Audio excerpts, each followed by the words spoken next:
material for me is very important. You know, I love oil paint. I love the smell. I love the feeling of it. And the same with wood, you know. And I remember that when I was a child, I was also the same. I hated the crayons you got at schools. It was too much wax, so you couldn't draw. So all of a sudden there came no color. It was just wax, and I hated that. So I was always, from very young age, like 6, 7, 8, I loved to have the proper material, you know. When I was a kid, I used to collect stones. I used to collect pieces of wood. And they always spoke to me. For me, the beginning of abstract art was very much, here's the observer and here's a painting. You were watching the painting. But I tried to go behind the painting. So my perfect painting or object would be that you look at it and it triggers something in you from your fragments, from your childhood. As soon as you have a connotation of something, you get a relationship to something, and then you can start to tell a story, because I think African art has a lot to do also with storytelling. And that's really this. That is why that's so simple. That's really inspired from African art. You know that you see these faces and they have white dots, and that transforms that person totally. He's not himself any longer. So no, exactly. Goes into another person's skin or to a divinity. Exactly. And that's a little bit what I'm doing here, you know? And you dive into history as well at the same time, I think. Yes. So this is really what interests me. This was my first, the blue one. That's really my first painting, you know. Everything I did the first years turned out blue. So it didn't matter where. See. No, it was not intentional. It was just that I ended up doing blue things, and so like these eternity is blue. So this was just, I like the movements, and it was really, you know, I have this idea of fragments floating freely in the space of time. And that's a theme I had since I started to paint. Maybe also our memories somehow are fragments floating through the time. I think it's very interesting also, suddenly when you have a smell or you see something, it reminds you of something, and then you have the whole story present again, something you had forgotten about, or something of your childhood.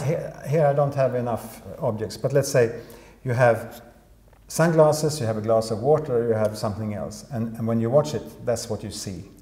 But then if you have a special sunlight, you hear a car on the street and so on, then you might remember something that happened when you were 5 years old. And it's the same objects, but they trigger you to remember something that happened so long ago. Absolutely. And then you can remember the whole day from that, what happened. And that's really what I'm doing with my paintings. I want you to just have fragments that reminds you a little bit. So I want, when you look at my art, that you don't only look at the surface, but you go through the painting and you remember things yourself. You know, I mean, everybody will look and have different memories. So that's how it should be, like that. Have you been thinking about the fact that colors also are kind of vibrations? And that the vibrations again are very linked with music. And that again has to do, I think, with maybe not intentionally. But I know the first 3, 4 years, you know, everything turned out blue. That's very interesting. But you know, in a way, I don't think so much. I think to be spontaneous is a very important part in your process when you're painting. And so I don't try to analyze too much.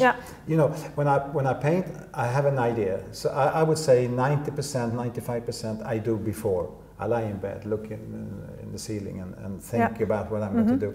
My actual execution can be very quick. You know, sometimes I do a painting in, you could say, half an hour, 1 hour. You know. But it's taken 3-4 months to conceive.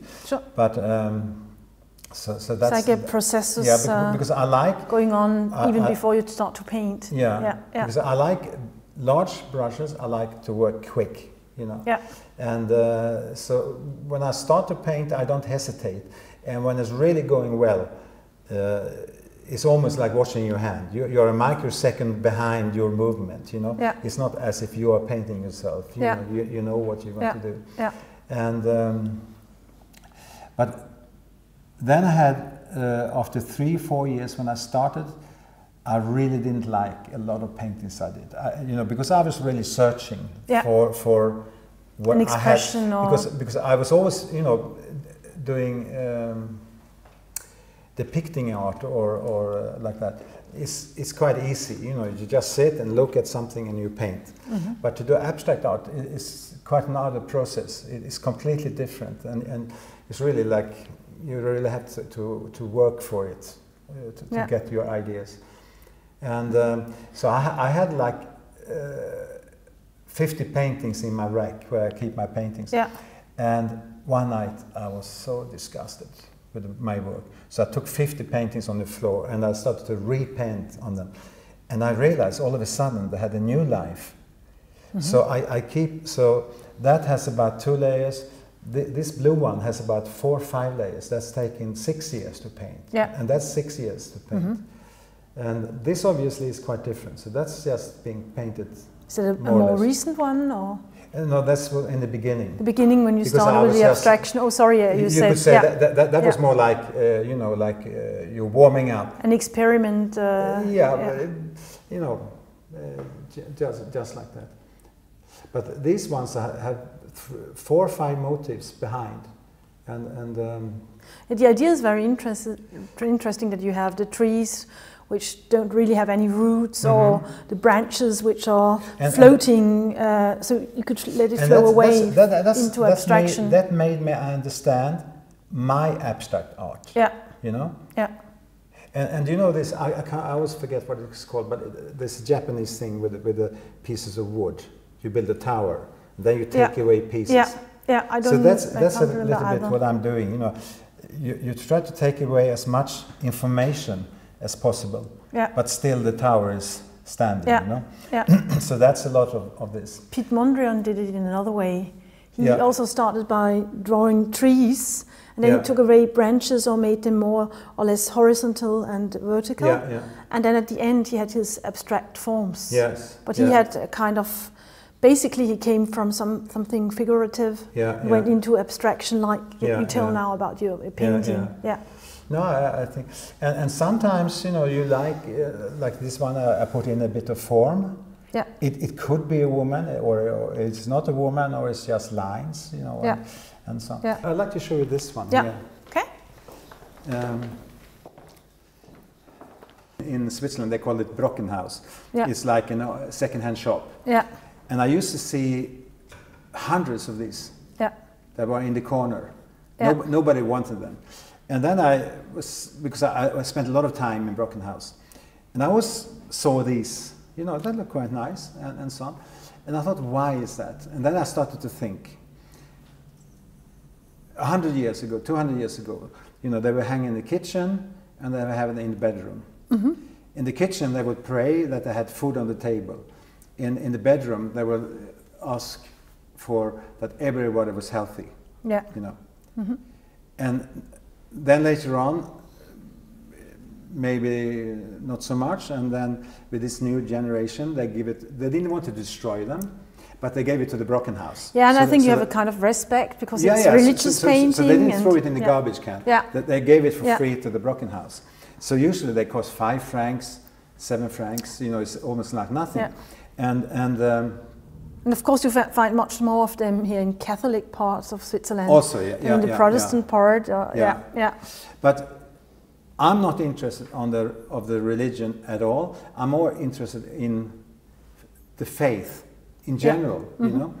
And I realized that these paintings now were that you had a plasma TV instead, and you had rubbish on the TV that you were watching, and the faith. So I had an exhibition that was called Glaube ist, faith is, and I was questioning a bit, and then I came back with the theme of white covering, because it makes you think.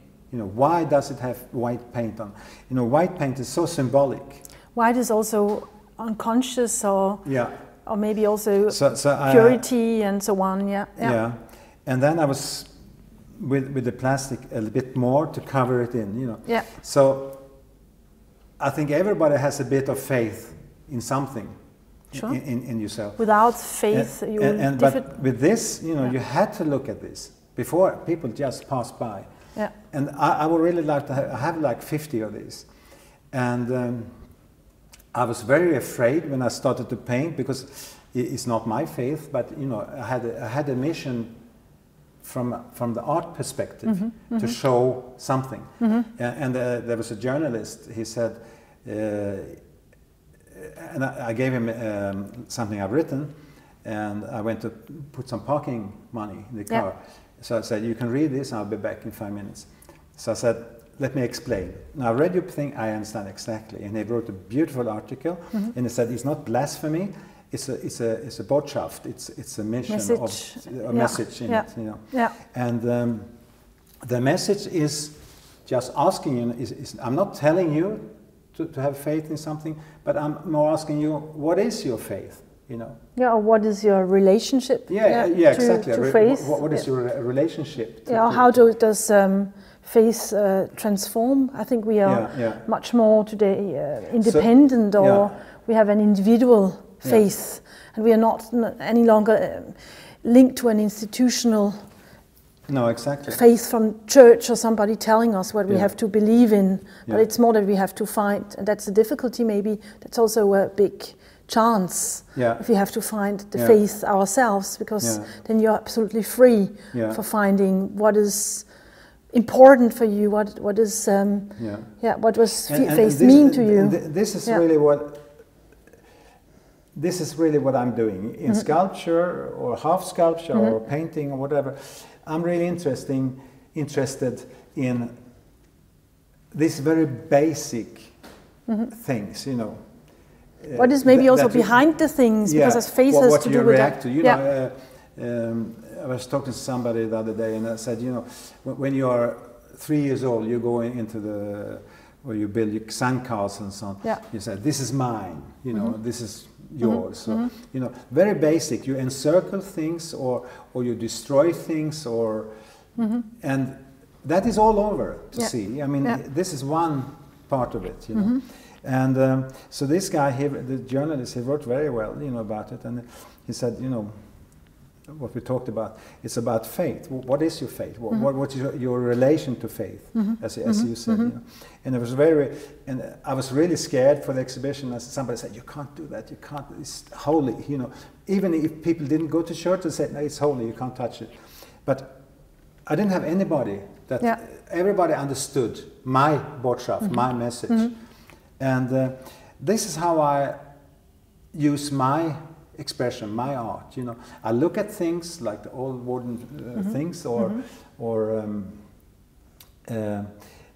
I always think, for me, you know, art can mean so many things, you know, but for me, I like the thing, beobachter. I'm an observer. Yeah. I like to sit on a hill and look at things quietly, you know, for ever, and then react to them, and then to think about it. Why is it like this? And how can I bring attention to this? You know, because you yourself have when you look at something within time, you get a relationship to what you're looking at, and then you try to transform it into a language you can give further. I think in art, I suppose it's and for me, like I said before, you know, I don't have the same time understanding as most people. You know, for me, this is all my time. That was even like 200 years ago. It's still part of my time, of my lifetime, and so I'm reacting to things in my lifetime, even if they are 200-300 years old. I still feel this connection. And then I'm just doing something with it. You know, I think if you have open eyes and you walk through life and you go to museums, you go to old houses, it's something you will recognize. I remember as well, in our childhood, we were in the mountains here in Switzerland on holiday, on vacations, and there was also a saint hanging over the bed of my parents, and they didn't like it, so they took it away. And then as we left again, we put it back again. But somehow it's a thing I never will forget, because it was very special. So that gives us a relationship. So, I think everybody has, you can call them crossroads in your life that affect you very much. And I have a lot of things when I remember, I'm going back very much to when I was 4 or 5 years old. And try to bring out stuff. And we talked before about, your how your brain works and how your memory works and so on. That's really interesting for me. And there is a Nobel Prize winner who is experimenting to measure the impulses in the brain. And he found out that if you are painting like a thing like this, that is more depictive, that affects a certain part of the brain. If you make something abstract, it affects another part of your brain. Because there's trees and there's a sea or whatever, so that comes to another part of your brain. But when it's totally abstract, you can't figure out what is it. It reminds you of something or like this. So all this, I'm very much into that part, But that's also very interesting with African art, because traditionally in Africa, people didn't have any written language. So everything you had to memorize was memorized more in pictures. Because if you want to deliver a knowledge to somebody else and you don't have any written language, it's necessary that you have kind of common images you can give further to the next generation. And I think we are somehow in a modern time where many things get completely abstract or virtual and not so close to us any longer. But we have the need as well for the opposite kind of thing. So the fetish, or the thing which is emotionally loaded, or loaded in a religious way, can either be, or it can be faith, something that gives us a kind of basis on which we can stand again. And now we are in this internet age, where you have everybody's on an iPhone and clicking away. And so that also will affect a lot of things in our lives. But that's what I like about your objects, that you can touch them, there's some tactile about it. So, and that's another thing. We talk now about your relationship to art. And I remember Picasso said, my studio is my kingdom, and I feel exactly the same. And I also have a relationship to my canvases. So I had a big canvas, it was like 5 meters, and I used to walk on it, because I used to say, I'm the master, and you do what I tell you, not the other way around. So I always felt I had to be the canvas has to respect me, not the other way around. So just to show a little bit of disrespect, I used to walk on it. And do you sometimes also paint on the floor? I never paint on the floor. No. I always stand up. We can go in here. I will show you. We are now in my workspace, and you asked me if I worked on the floor, but hardly ever.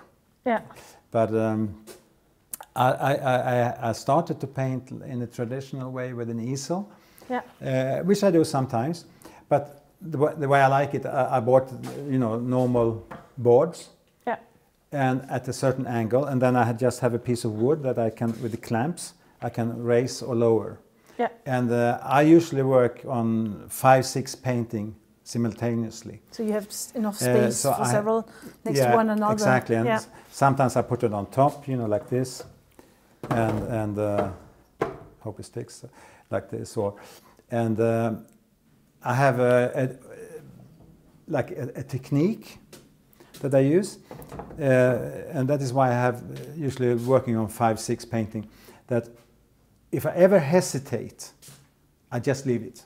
Then you're not in the flow any longer. No, and I leave it for 5-10 minutes, I leave it for 1 month, and I left also some for 3 years. And I never go ahead if I feel there's no connection anymore, then I just leave it. And that's really, really good that I discovered that. So, because Francis Bacon said, you got to have a clear idea what you want to do. Yeah. If you don't have a clear idea, you go into decoration. Yeah. And I don't want to go into decoration, you know, to make it pretty, because you got to feel that you're telling something. Yeah. But you're not doing it in a decorative way. So so you just follow your intuition. 100%, yeah. And sometimes, you know, you are at the stage. I mean, I'm sure this will be completely different. This is an old door that's maybe 200 or 300 years old from my supplier of old planks. And, you know, I'm just playing around. So, you know, your painting is like a link. Mm-hmm. You also have weak links and you have strong links, but it's all part of the chain. And, you know, sometimes you make things that makes no sense, but you're sort of, while you're thinking about this one, you're sort of doing something that doesn't turn out to be anything. But that's, you know, it doesn't matter really. You know, it's just you keep on working, you keep on working. Mm-hmm. And all of a sudden, something, you know, I had one of my best paintings. It's not here, but we will put it in, go to this lady who bought it. And to analyze it, because it's really interesting. Because I was standing here at night working, and I was so fed up. Now, because it's oil paint, you know, you can take it all out. And then I had a dream the same day. Mm-hmm. And luckily, I wrote it down. Yeah. And it was a dream.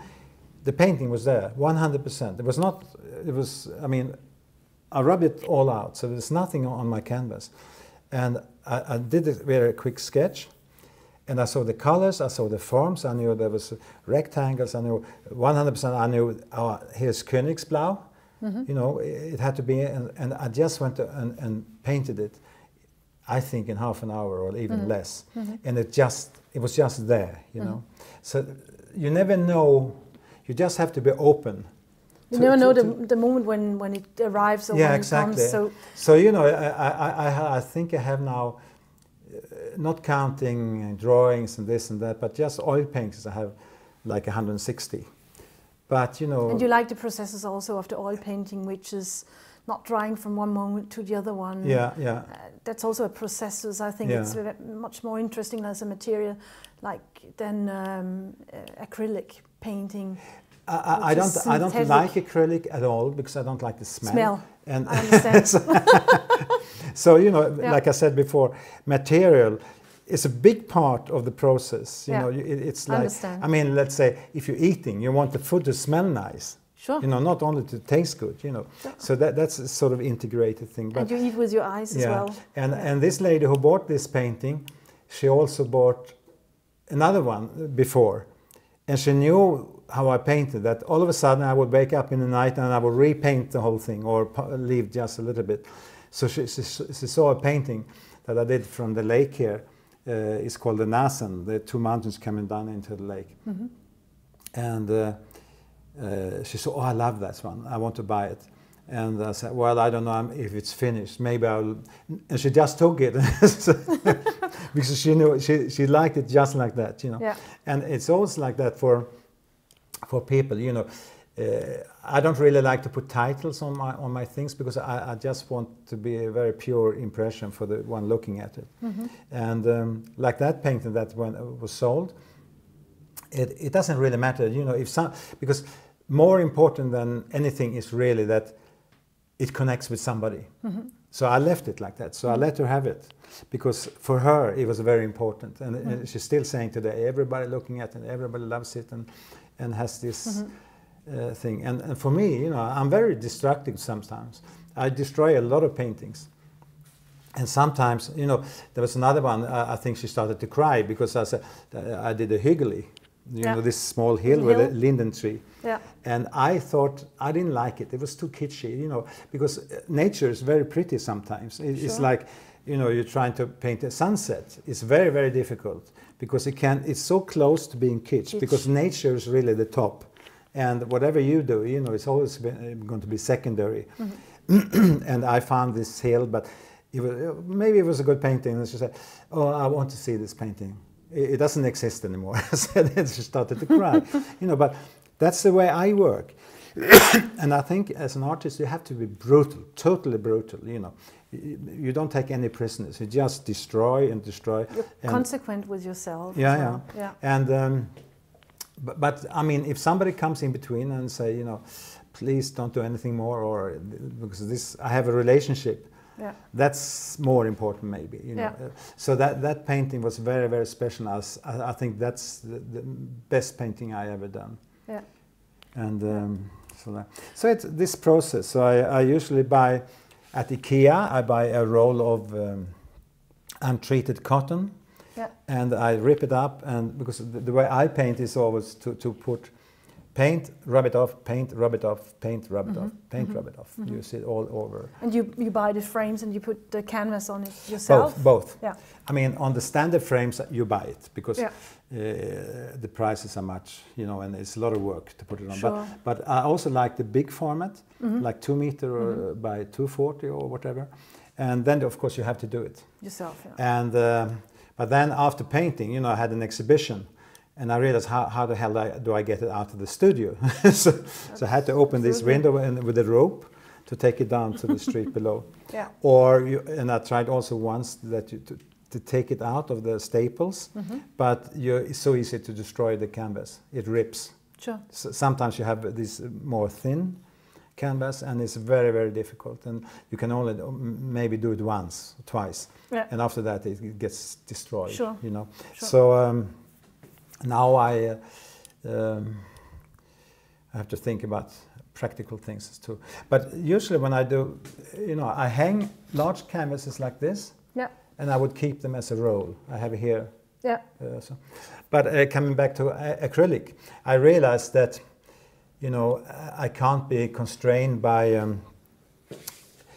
I love all materials, and I think, you know, if you went to art college, I think it's not necessary at all to go to art college, but I think one advantage is that you learn a lot about materials. Sure. Yeah, and I like acrylic paint too, but I don't have the same relationship.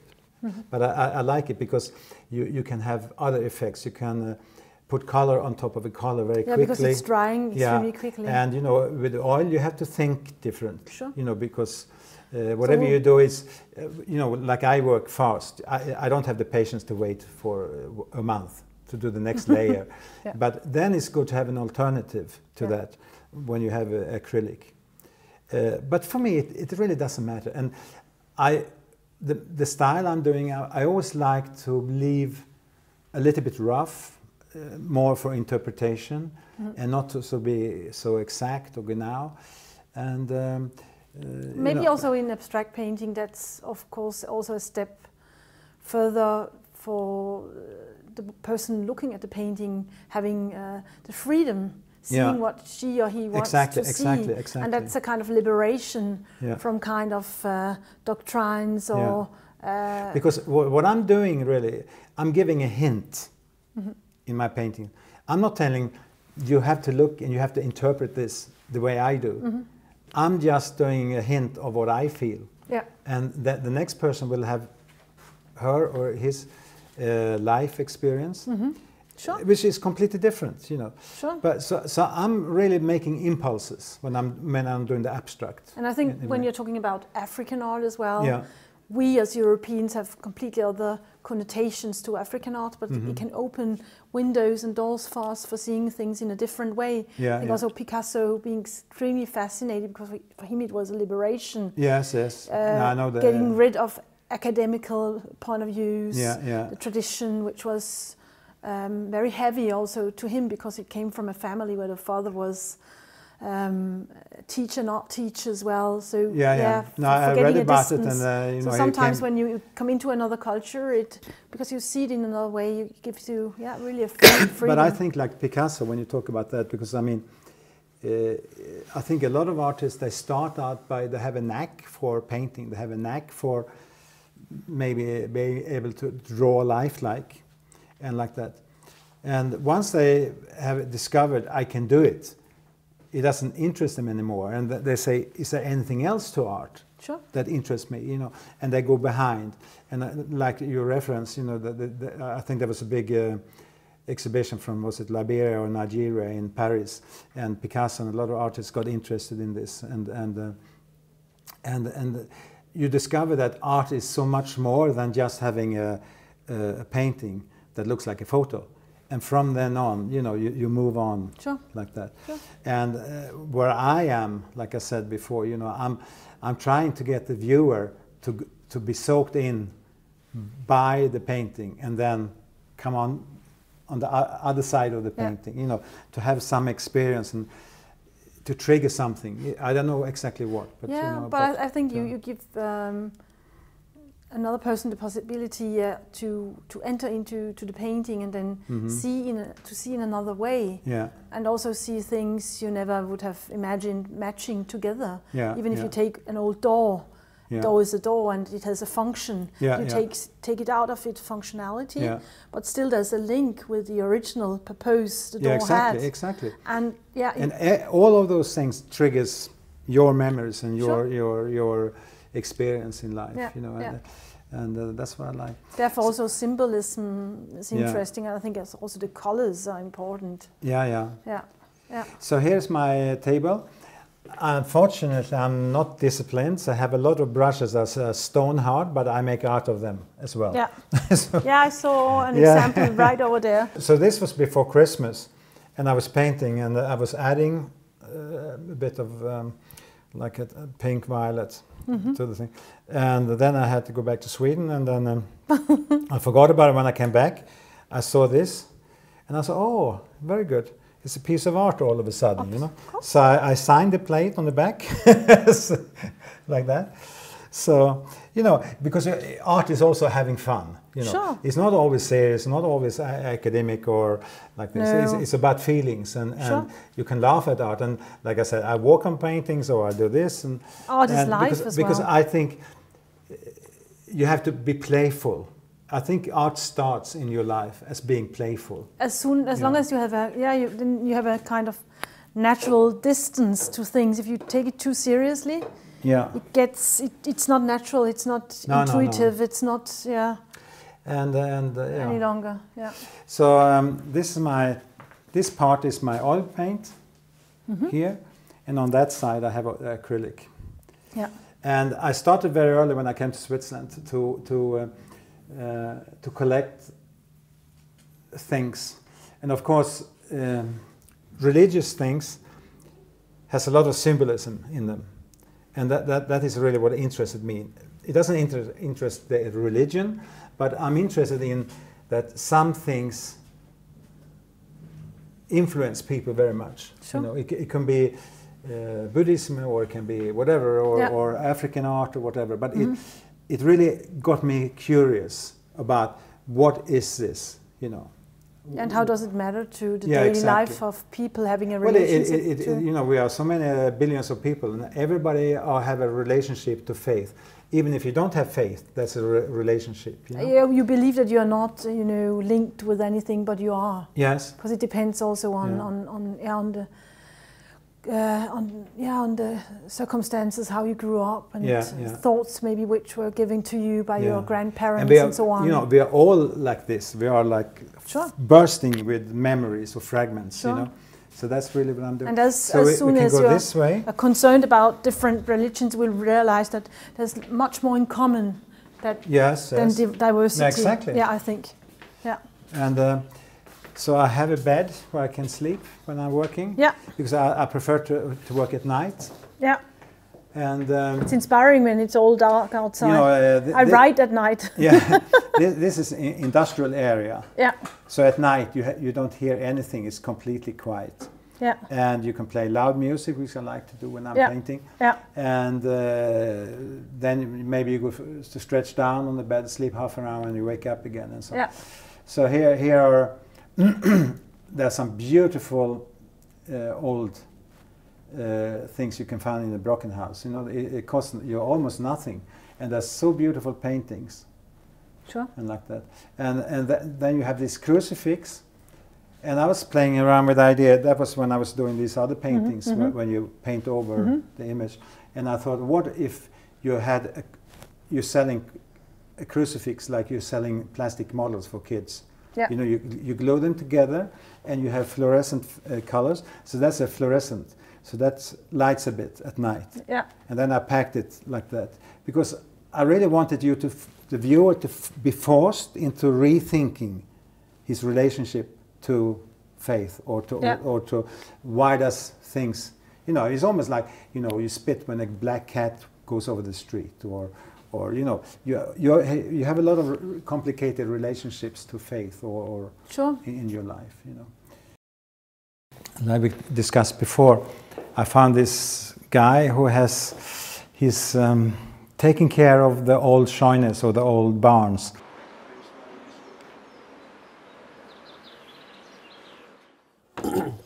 Da sieht man eben jetzt das Dunkle, oder?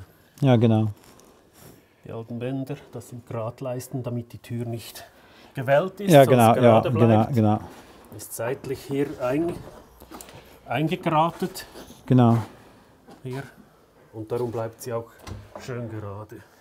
Was denkst du vom Alter von dieser? 1780, so um das rum. 1750, 1780. Ja.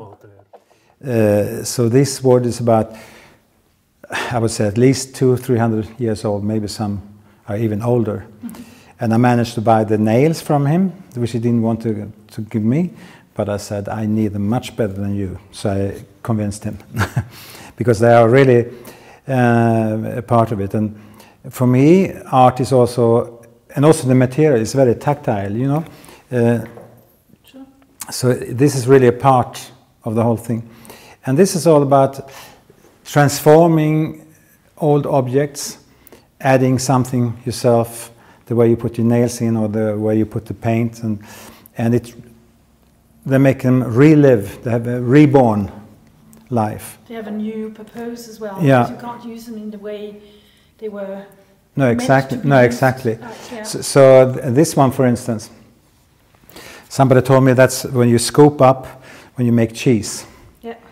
And it's been mended in a beautiful way here. And as I told you, you know, I like the way African arts, they discovered the impact of white paint, you know. And I like the way, by just adding a bit of white paint, you transform objects. You know, you transform your face or your body or anything like that.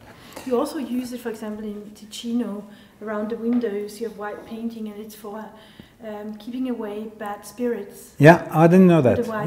Yeah. But it proves my point. You know that it's a very forceful thing, white paint. And I suppose in the beginning, you know, they didn't discover all the different paints, and I think it was only in the, maybe you can help me, in the 1700s that it was the purple or the blue. Yeah. You know, the Königsblau, you know, they didn't discover how to make all paints in the beginning. Yeah. So I suppose they were down to basic white, maybe, or ash, you know, they had the charcoal from the fireplace. Yeah. But anyway, you know, this is really what I'm doing. I'm fascinated with the inherited symbols that we have from thousands of years back. Sure. And it's still impacting me today. And it's fascinating to learn about it and to draw on it and to see, you know. I think with nails or everything being in iron, the iron era, as the human beings invented iron, it was a very important moment. It was a kind of revolution as well. Yeah, and you know, these hand-smitten nails, they are not like today. Today you can't bend them, but these ones you can bend because it's a different steel. Sure. And so on. There's been a lot of fascination about Hephaestus or the Smiths in mythology as well. Also, correct. Yeah. And this, for me, I created here a little bit of that you have to go through when you die. Yeah. It's like, you know, who comes into heaven? Or your sins, you know, in your life. And you have to go through here without cutting yourself. And so on.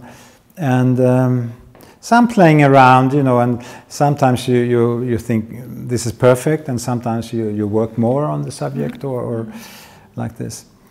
And window is opening the possibility to enter into another world as well. Exactly. I mean, that's a very classical way. that you are going through. You mentioned, Bosch and tunnel. Yeah. So I mean, going through white paint, you know, changing and interpreting things in many different ways. That's always been a part of art history. Sure. You know. Sure. So these are all elements I'm playing with. Maybe earlier art and life couldn't be split up because this way to express oneself was part of life. Yeah. Today we make the difference between art and life, but art is also a way how to live and how to express oneself. Yeah. Yeah. Yeah. So you know, I can show this one. So you know, I have on the back, I have like this. Virgin. Yeah. And then on the back, I made this. Yeah. And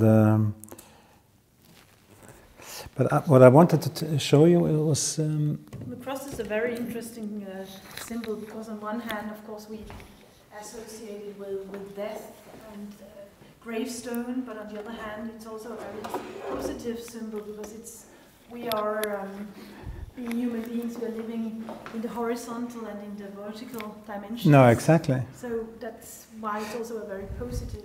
So this is what I started to experiment with. So I will hold this in the light. Yeah. So these are not finished pieces, but they are experimental pieces. With this old wood, this is maybe 300 years old or 400 years old, and these nails are equally old. And my idea is that you hang it.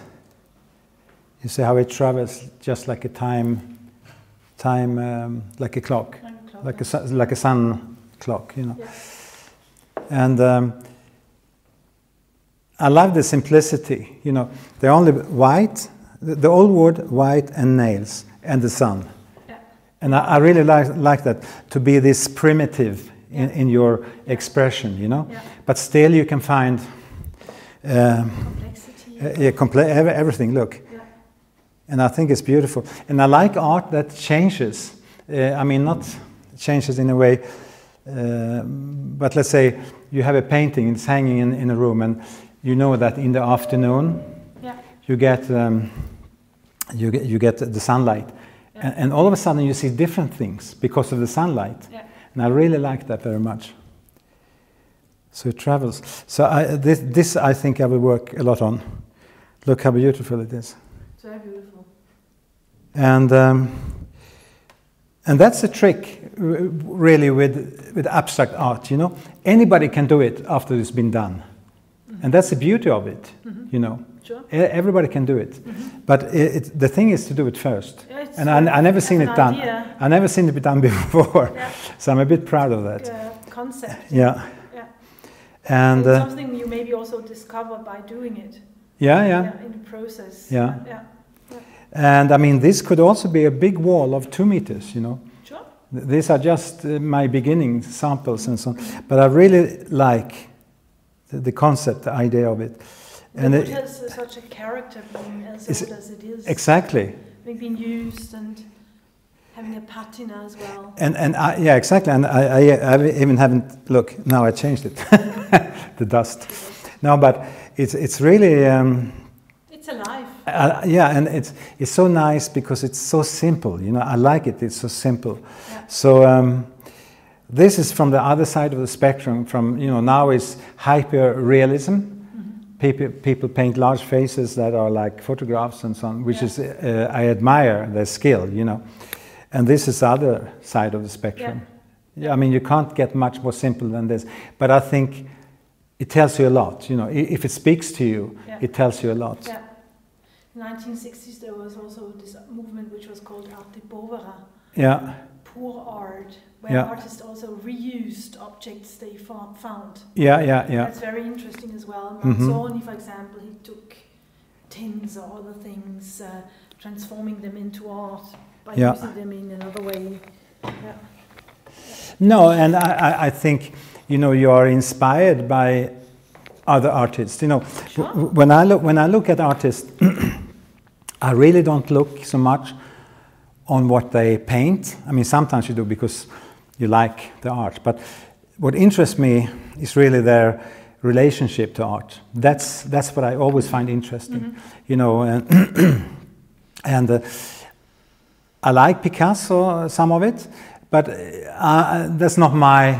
I'm not the biggest fan of him. I have no. But what I love about him is his attitude to art. The way always trying to move forward, always to destroy or go on. There's also a ludic part of it. Yeah. Like trying new materials. Exactly. Trying to work with terracotta. Exactly. Materials. And I love that. It's. I think you as a Viking and me as a Viking. Maybe we see this. You know, the Vikings, when they came to a new shore, they burnt their ships, so nobody could turn back. I'm a little bit like that with painting. Yeah. You know, I always move forward. I don't go back or repeat the thing that was successful and so on, because I'm more interested in what's in the future, what I can learn as an artist, and what I can, if I can find a new way of expression. That's really what's interesting, that part, and that's. And what something you already know means to you in a new moment. Yeah. And so that's really the way I'm painting. Yeah. This one I just did a couple of days ago. I mean, the painting is like 3-4 layers. So I think this painting is about 3-4 years old, being repainted. And I incorporated a little bit this. The symbolism it has when you encircle things. It's either an island or it's mine or it's, but it has a lot of, for people, you know, it's a very basic form in life through the thousands of years. Definite form as well. Yeah. And sometimes it's connected, sometimes it's a lonely island, sometimes you have something very unruly, you know, like stretched out or a hand, or it can be interpreted any way you want, you know. And the interesting thing is that it's half abstract, half figurative. Yeah. You can see a fork, you can see a wine glass, if ever. You can see something else. You can see a mask. Maybe over here. Exactly. Three at the same time, so it's And for me, you know, I have a favorite artist, Howard Hodgkin. And he is extremely abstract, but he always writes titles to his paintings, which I don't do. But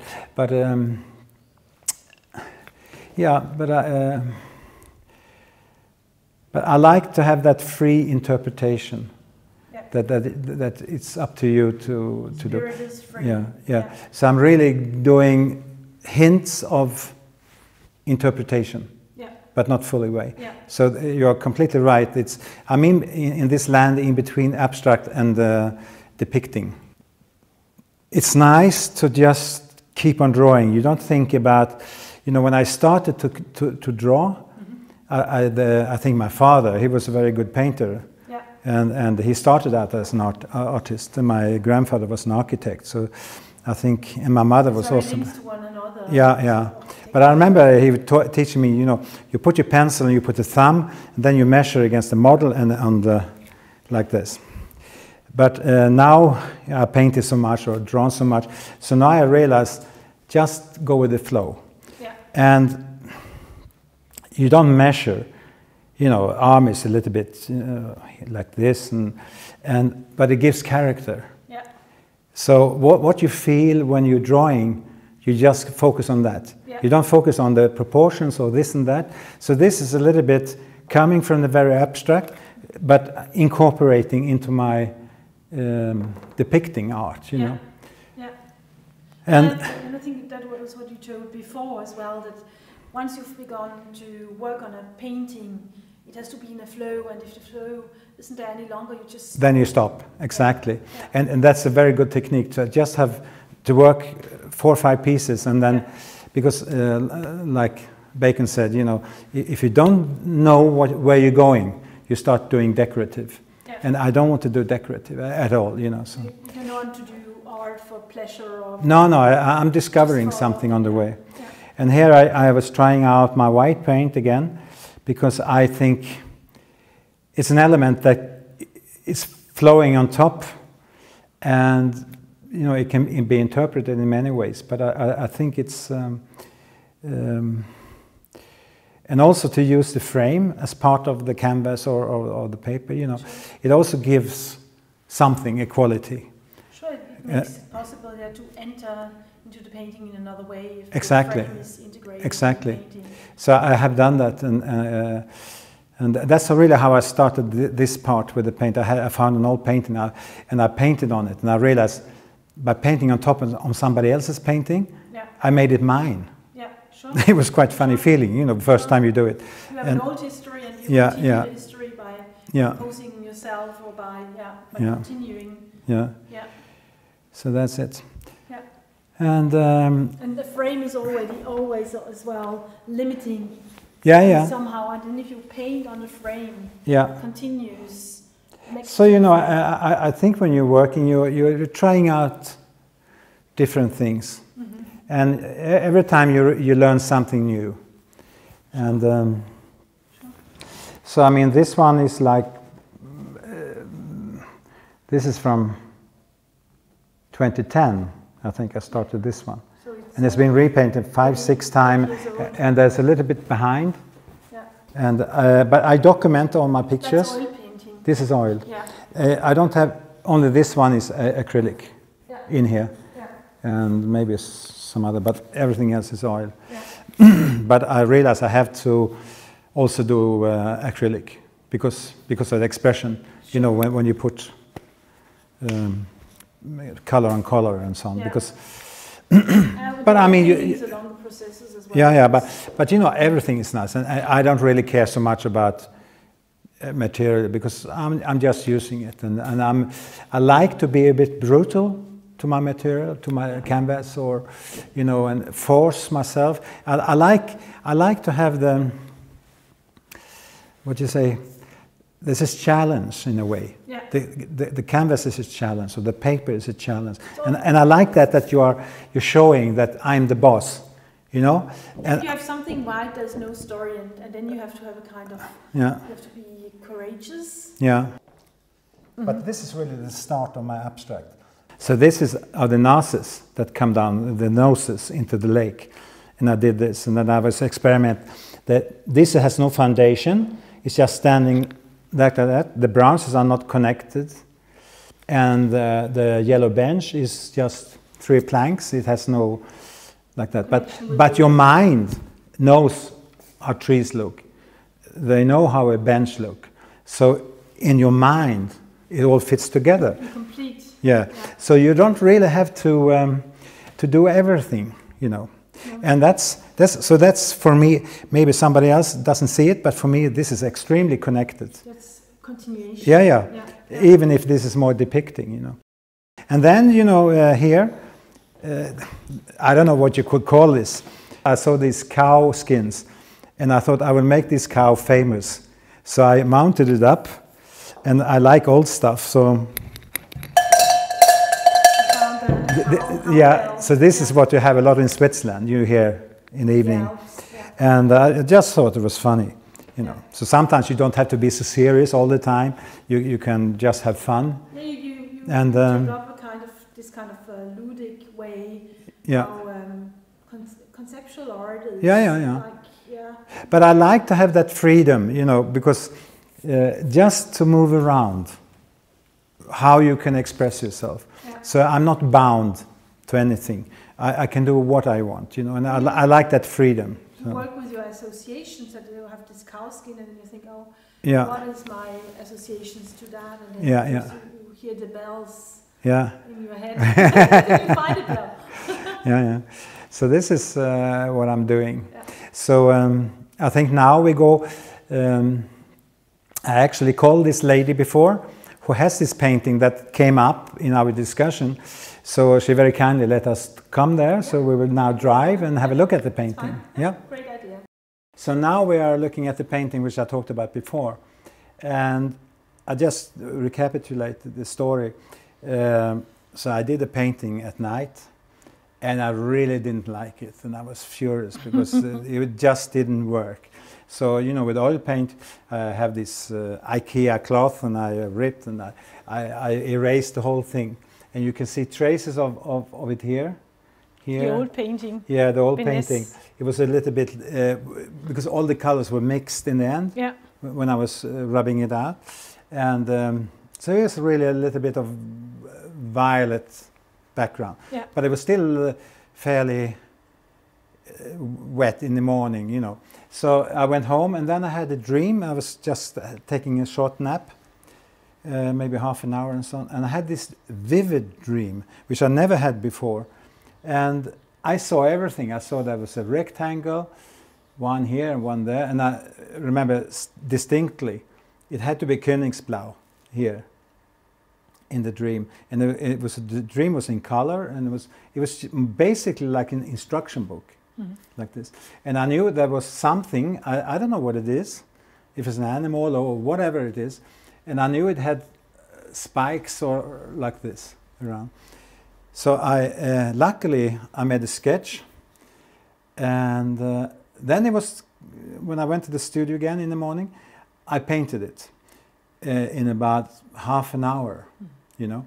And so when you do work, time has nothing to do with it. Sometimes you work for years on the thing, sometimes you work half an hour. You have a vision, exactly, like a dream or an imagination. Yeah. And the thing was, when I painted it, it was almost like, you know, for children book, when you have 1, 2, 3, and you just do the painting or the colors inside, because I just knew what to paint. But it wasn't like I was painting it. I was a little bit behind, so the action of the. So I was just doing as instructed from the dream, you know. Yeah. And I had this sketch just to remember a little bit from the dream. Yeah. And there's so many elements which I like. And it's really using wet paint, dry paint, and playing around. And I think it has many qualities, and I consider this my best painting that I've done in these years. And what I like about it is also the colors, because they are very strong, because you use complementary colors. So you have blue, you have orange, you have violet and yellow, and it makes the colors get that bright as they are. And there's also a little bit of mix, you know, the normal way of putting colors. There's too much dilutant or thinner, like and then you have very dry. This was really dry, you know. So I think it has everything in it. It has, I mean, from the technique side, which I really like, and and for me, it was like, you know, I refer to as crossroad. You are experience a new step in your career as a painter. You know, I discovered something new on how to express myself in this painting, and that's why I really love it. And I didn't really want to get rid of it, but the lady insisted to buy it, so yeah, that's what you have to do. And so then that's kind of fruit of destruction, because first you were not happy at all with what you had painted, and then suddenly in a dream you find a new vision, and then you can transform something which you disliked into something you really like. Yes. Yeah. And the thing is, I think when you do, I would even say, when you have the luck to do a perfect painting, you don't hesitate anywhere in the process to think where to put the color, and you don't hesitate to feel now it's completed. And it doesn't happen very often when you paint. It's like a synchronicity with your soul. Everything was just... Everything is flowing. Everything was total focus. Yeah. So I had this dream, I painted it, and it was fertig. It was ready, you know. Yeah. So, and there was no doubt that it was ready. Yeah. You know, I would never go back to this one and destroy it. Yeah. I just know it's... So it's a bit the opposite to the other painting where we were looking at, where you really think yourself it isn't finished, but somebody whom loves the painting absolutely wanted it. So for you it's fine that it's not complete for you. Yeah. And here you have the opposite. So the lady is having something you really identify with 100%. Yeah. And something else where you think, oh, I could maybe have continued. So that's a kind of open work, and this one is one which is finished. Yeah. And I think also your eyes. all paintings are a little bit like you're traveling in time. And sometimes you just know you reach your destination, you know. This is it. It's like a mythological animal. Yeah, you know, I don't know what it is, you know, and I talked to the owner, and she sees some other things that I don't see. Yeah. And actually, but only at a special light, not today in daylight, but all of a sudden there is a face up here. It's almost like a very figurative face. And the color has to be exactly right.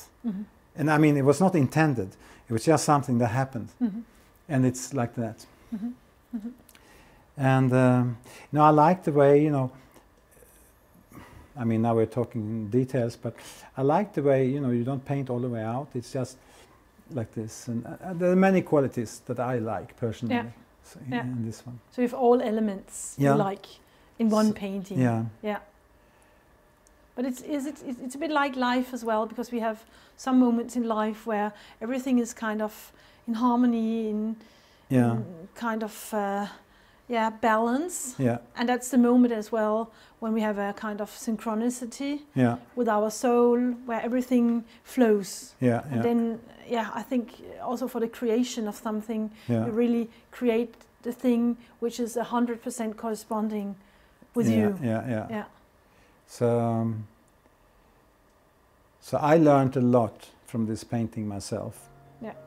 And it should be in my studio, but now it's here. You listen to